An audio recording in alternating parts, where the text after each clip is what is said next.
নমস্কার, কেমন আছেন সবাই? ডোগো মামার নতুন একটি ব্লগে প্রত্যেককে স্বাগত জানাই।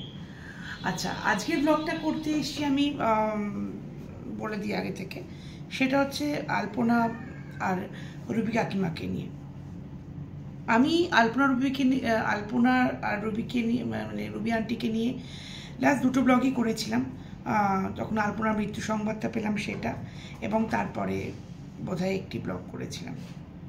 আমি প্রথম দিনই ওর হাজব্যান্ডকে দেখে আমার কখনোই খুব রিলায়েবল মনে হয়নি। এখন যত আমি দিন যাচ্ছে তত দেখতে পাচ্ছি ওদের মানে আলপনা আর রুবি আন্টিকে নিয়ে যে ব্লগগুলো হচ্ছে, যারা কন্ট্রোভার্সিয়াল ক্রিয়েট করে তারা করছে। প্রত্যেকের যে কথাগুলো বলছে, আমি সেই কথাগুলো অনেক আগে বলেছিলাম যে মানুষের না একটা ব্যাপার থাকে। আপনি কিছু কিছু মানুষের চোখ, মুখ এবং তার বডি ল্যাঙ্গুয়েজ দেখলে আপনি বুঝতে পারবেন যে মানুষটা কতটা সৎ এবং মানুষটা কতটা খাঁটি। আর জানি না কেন আমি আজ পর্যন্ত যে সন্দেহগুলো করেছি, হয়তো আপনারা জানেন না, বাট আমি নিজের লাইফে যে সন্দেহগুলো করেছি সেগুলো একটাও খুব একটা ভুল হয়নি।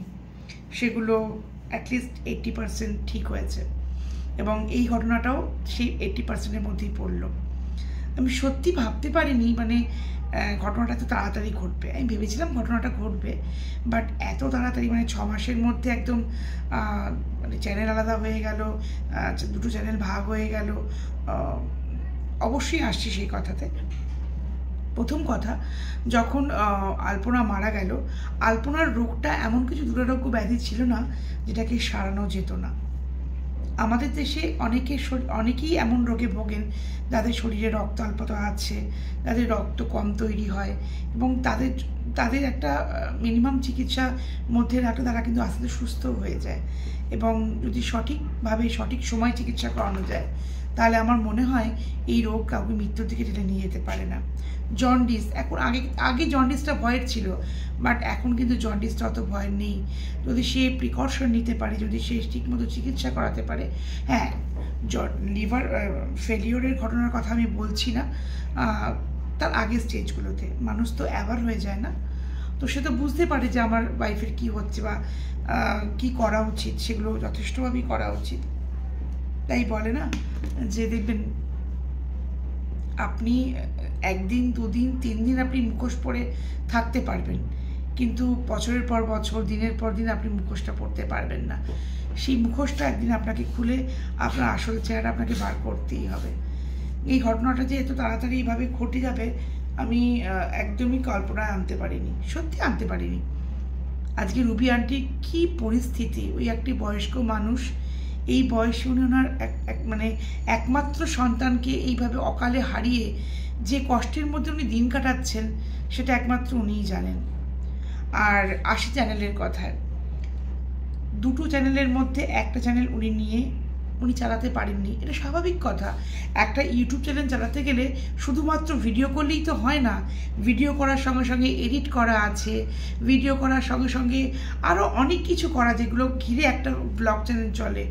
আর ভিডিও করতেও অনেক রকম, ওরা যে ধরনের ভিডিও করতো, ফানি ভিডিও, সেই ভিডিওগুলো করতেও না অনেক রকম কি বলবো, লোকের দরকার হয়, একার দ্বারা সেগুলো সম্ভব না।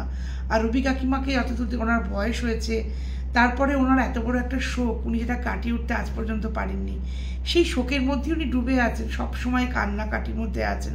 তার মধ্যেও যে উনি এই ব্লগ চ্যানেলটা, মানে কি বলবো, ওনার একটা নতুন চ্যানেল করেছেন, দুঃখিনী রুবি আলপনা বলে এরকম কিছু একটা, তো সেই চ্যানেলটাকে যে এখন ওই ডেলি টুকটাক ব্লগ করছেন, ওনার কোনো আত্মীয়কে বা কোনো ভাইপো ভাইজিকে নিয়ে এসে যেটুকু পারছেন সেটুকু ব্লগ উনি করছেন।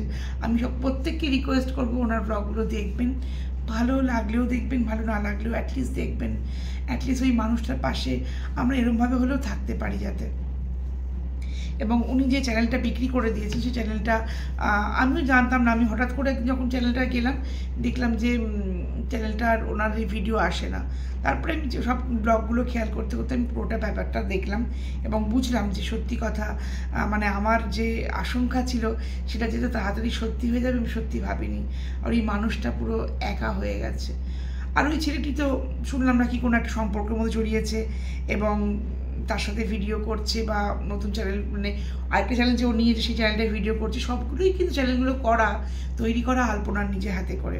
হ্যাঁ, ও হয়তো অন্য কাজগুলো টেকনিক্যাল কাজগুলোও করতো, বাট স্ক্রিপ্ট লেখা, এই কমেডিগুলোকে করা, অ্যাক্টিং করা, সেগুলো কিন্তু আলপনা এবং রুবি আন্টি করতো, এবং সেই অ্যাক্টিংগুলো যথেষ্ট সুন্দর করে করতো বলেই আজকে ভিডিওগুলো এত তাড়াতাড়ি এভাবে ভাইরাল হতে পেরেছে।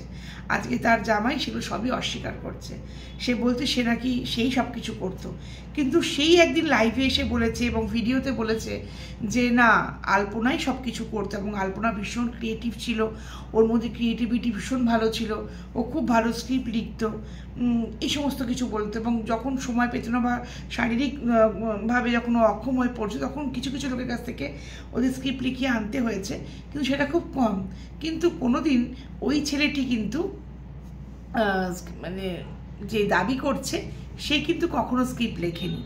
তো ব্যাপারটা সেটাই, যে সত্যি কথা বলতে কি, মানুষকে এইভাবে যদি নিজের লোকই ঠকায়, তাহলে আর কে কী করতে পারে বলুন?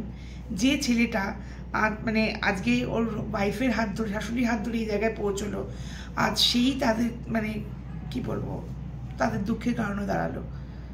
আলপনা ওপর থেকে দেখে হয়তো ভাবছে সত্যি অদৃষ্টির কী খেলা, এবং মাকে দেখে খুব কষ্ট পাচ্ছে, আর ওর মাও যথেষ্ট কষ্ট পাচ্ছে।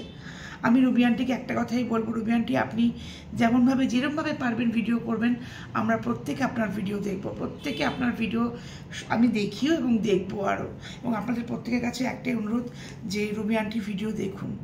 আর ওই মানুষটার পাশে সত্যি আজকে ভগবান ছাড়া কেউ নেই, যার নিজের সন্তান এভাবে অসময়ে ছেড়ে চলে যায় ভগবানের কাছে, তো সেখানে ওনার মতো দুর্ভাগা অভাগা সত্যি কেউ নয়। আমি অবাক হয়ে যাই যে মানুষ কি করে নিজেকে এত তাড়াতাড়ি চেঞ্জ করতে পারে। হ্যাঁ, আমি বলছি না সারা জীবন কেউ কারোর দুঃখ বয়ে নিয়ে বেড়াতে পারে, কিন্তু অ্যাটলিস্ট একটা সময়, আজকে কদিন হয়েছে, কমাস হয়েছে, এর মধ্যেই তার জীবনে নতুন কেউ এসে গেছে, চ্যানেলগুলো একসাথে চালালো না, তার ফলে আজকে এই অবস্থা। শাশুড়িকে ঠিক মতো দেখাশোনা করলো না, ওই মানুষটাকে তুই দেখাশোনা করলে আজকে তোরই মঙ্গল হতো। যাই হোক, সে চারটা বুঝেছে, আর রুবি আন্টির কাজ করেছে। আমি বলবো রুবি আন্টি চ্যানেল বিক্রি করে দিয়ে ভালো কাজ করেছে। যে টাকাটা সে পেয়েছে, সেই টাকাটা সে ফিক্সড করে রাখলে তার খেতে পড়তে চলতে গেলে যেটা লাগবে সেটা তো চলে যাবে। কিন্তু কিছু করতে না পারার থেকে তো কিছু করতে পারা তো ভালো। আর উনি তো বসে থাকছেন না, যেরকমভাবে পারছেন উনি ব্লগ করে যাচ্ছেন, আর সেই ব্লগ সবাই যেরকমভাবে পারবেন প্লিজ একটু দেখবেন। আর কি বলবো, কিছু বলার নেই। ভগবান সবই দেখছেন ওপর থেকে বসে, ওনার কাছে সবই তার সব কিছুরই কী বলবো ডকুমেন্ট আছে, এবং এটাই বলবো কার্মা রিপিটেড সেলফ, যে যেমন করবে তাকে তেমনই ভরে যেতে হবে। সাময়িকভাবে সে হয়তো ভালো থাকতে পারবে, কিন্তু একদিন না একদিন তাকেও কাঁদতে হবে। চলুন আজকে এটাই বলে আজকে ভ্লগটা বেশি বড় করলাম না, শেষ করলাম। সবাই রুবি আন্টির পাশে থাকবেন আর রুবি আন্টির ভিডিওগুলো দেখতে থাকবেন। ততক্ষণ টাটা।